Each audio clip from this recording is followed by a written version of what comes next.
It's stalling your career and making you burn out at work. You need to stop working hard and you need to do this instead. In today's video, we really need to talk about why this whole working hard thing doesn't work. The reason why we believe it's the way to get ahead and why it absolutely is not, and what you should be doing instead. Because of course, this is not about becoming some lazy slacker who doesn't do any actual work.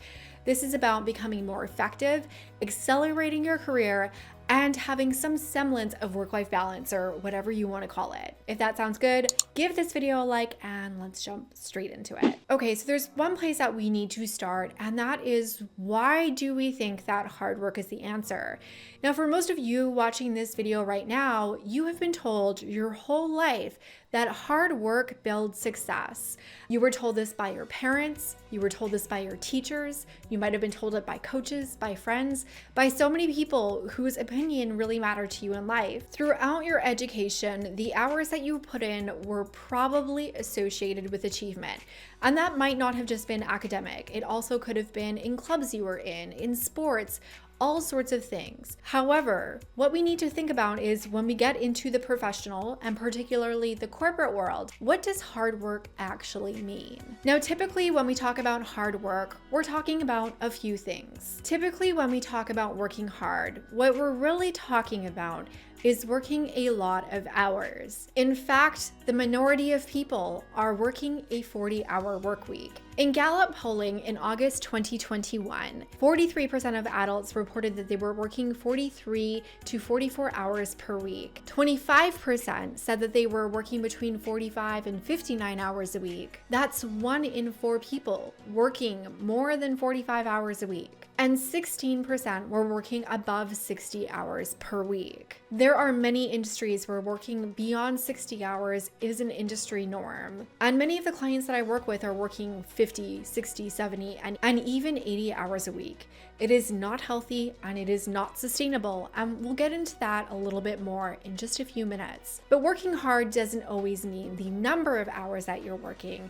It also can relate to the days that you're working. There is a very toxic culture about not taking days off, whether it's for vacation or even for sick time. In fact, in 2018, there were 768 million vacation days that were unused. And what we saw in the last year and a half, with all of the things going on that shall not be named, the majority of Americans stopped using their paid time off, their PTO. And then actually, I want to know from you, when was the last time that you took days off? Let me know in the comments down below.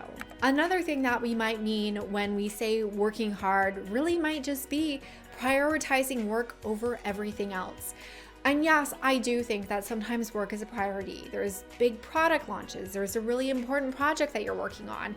Yes, sometimes work comes before other things, but it shouldn't be the only thing that comes first. So now that we're clear that working hard usually means working a lot of hours, working all of the days, and not taking any time off, and putting your work first, I need to ask a genuine question. Does doing those things actually make you more successful?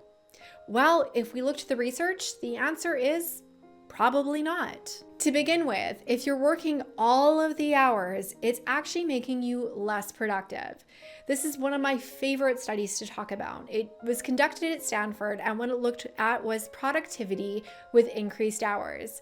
And what the researchers found was that productivity began to decline after 50 hours a week. And after 55 hours, it literally fell off a cliff. Participants of the study who were working more than 70 hours a week had the same productivity level as someone working 55 hours a week. And if I were to interpret that, I can tell you that that means that they were working 15 hours. That's basically 2 working days if we're thinking 8-hour days, accomplishing absolutely nothing. And when I think about this qualitatively, of what I've observed in different offices at different companies, is that often this is very performative. People are sitting at their desk, but they're not really doing work. Sure, maybe they're present in their office or in front of the computer screen for 70 hours a week, but they're not actually accomplishing anything more. And taking that time to do something outside of work would actually make them more productive. Now, of course, all of this time that you're working and with no days off, it actually has a negative impact on your health. It makes you sick. Time off, whether it's at the end of the day or for an annual vacation, is going to have multiple health benefits. First and foremost, it is going to relieve stress, and that is so necessary in order for you to be effective and productive at work. But more than that, time off can also decrease your risk of heart disease and just make you happier, and who doesn't want to be happier? Now, I've gotten to know a lot of you who watch my channel, and we have so many conversations. And there is one commonality that I've observed with pretty much everyone that I have gotten to know, and that is there's a lot of high performers around here. You all are high achievers. You are smart, you are intelligent, you are ambitious, and you are aware that you can achieve a lot of things at work. You tend to be exceptional at what you do, and you bring that high performance to absolutely everything that you do.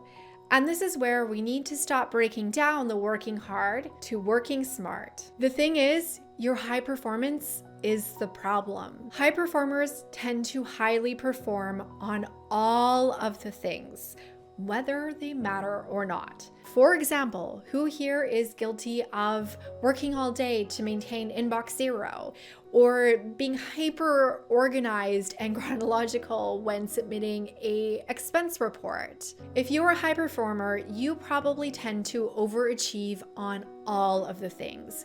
You know that you're able of doing your work to an exceptionally high standard, and that is the standard that you are setting for yourself. And it does not matter if that task is mission critical, something that is important to the CEO of your company, or if it's just about managing your inbox. Now, if you're a little bit guilty of that, just type guilty into the comments down below. The thing is when you bring your top performance to absolutely everything that you do, and even start to volunteer to take on more things, your performance starts to be dispersed to things that might not necessarily move the needle in your career. And this might be the exact thing that is making you stuck. The thing is if the impact that you're making is not a priority for your boss, for your leadership, or for your company, no one's really going to notice it. It doesn't matter if you submit the most detailed and chronological expense reports. Sure, it might help the person who is processing your expense report, but it doesn't really matter for the company for the amount of time that you're investing into it. And this brings me to a point, because this comes up in the comments an awful lot, and that is complaining about lazy coworkers or lazy bosses who keep on getting promoted even though they're not doing anything. The thing is, we kind of need to take a few cues from them. There's a reason why lazy coworkers are being promoted, they're being praised, and they're being acknowledged when you're not. And for an answer to this, we can look to a framework that was created by Mondo Frank. And in it, he looks at what actually helps someone get a promotion. Now, for those of you who are focused on high performance and being the best at all of the things, the thing is, your performance is only impacting about 10% of your career progression. Just a teeny tiny sliver of whether you get ahead or not. What's more important is your image. That's accounting for about 30% of your promotability at work. Image is essentially what people know you for. Are you known for being the person that will always pitch in a hit and is a dependable team member who absolutely can't be lost? Or are you an authority and a leader at what you do? And the final piece of the equation is exposure, coming in at 60%.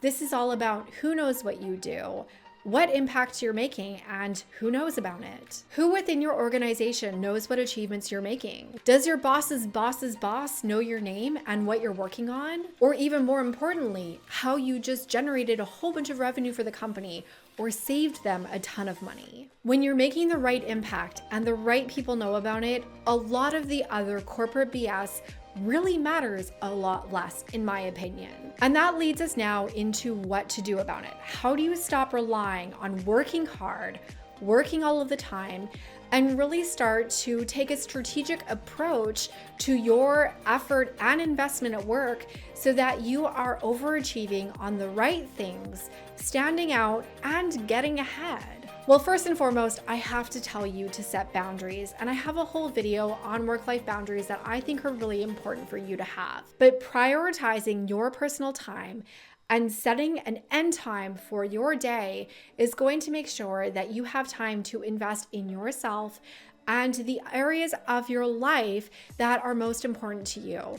Because if work is consuming all of the things and all of your life, you are not going to be as happy as you could be, even if you do love your job. Next, it's time to start focusing on impact over hours. Now, I know this is complicated if you're in a company that doesn't value impact over hours, and that performatively sitting by your computer until 8 p.m. every night is more important than actually getting things done. However, I have seen in many of those circumstances where achievement truly does trump the performative nature of investing a lot of hours. As long as what you're doing is of high impact and high visibility, the amount of time that you're doing shouldn't matter. Now, if you are in one of those industries where you're being measured based on billable time or something like that, there's two things that you need to consider. First and foremost, is it just part of the job and it's not going to be a forever thing, but you kind of have to, I hate using this term because I think it's toxic, but do you need to pay your dues? On the other hand though, if this is something that is always going to be in play or is just not acceptable even for a short period of time, maybe you need to reconsider where you're establishing your career. Now, the most important thing in this element is knowing where to invest your time.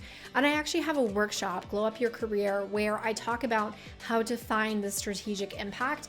I'll leave the link in the description bar in case you want to check it out. And finally, because of what we saw in regards to how much your performance versus image versus exposure matters, it's really time for you to start investing on building your professional brand. People should know you for your unique awesomeness, and you should be creating an unignorable impact, and you shouldn't be afraid to talk about it.